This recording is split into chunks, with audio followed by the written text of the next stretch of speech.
আজ সকাল সকাল আমরা বেরিয়ে গেছিলাম এমকেপি ক্লাবের উদ্দেশ্যে। আজ সেখানে ছিল ছোট্ট একটা শ্রাদ্ধ অনুষ্ঠান। সেটা সম্পূর্ণ খাবারের দায়িত্বটা রাজু স্যার আমাদেরকে প্রচণ্ড ভরসা করে দিয়েছিলেন এবং আমরাও সেই মতো তোড়জোড় করে কাজ শুরু করে দিয়েছিলাম। আজ আমরা মোট 150 জনের জন্য খাবার আয়োজন করেছিলাম। আজকে মেনুতে ছিল শাক, গন্ধরাজ লেবু, সাদা ভাত, শুক্তো, মাছের মাথা দিয়ে সোনামুগ ডাল, বেগুনি, ধোকার ডালনা, কাতলা ভাপা, আমের চাটনি, পাঁপড়, রাজভোগ, আইসক্রিম ও হজমা। আজকের শোটা পার্ট ছিল আমাদের কাতলা ভাপা ও ছোট্টা সময় আমের চাটনিটা।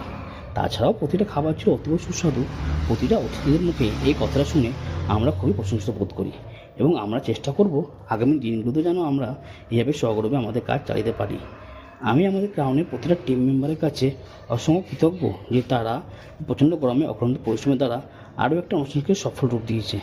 রাজু স্যার, আপনি যদি আমাদের ভিডিওটা দেখে থাকেন তাহলে প্লিজ কমেন্ট করে জানাবেন আপনার আমাদের কাজ কেমন লেগেছে।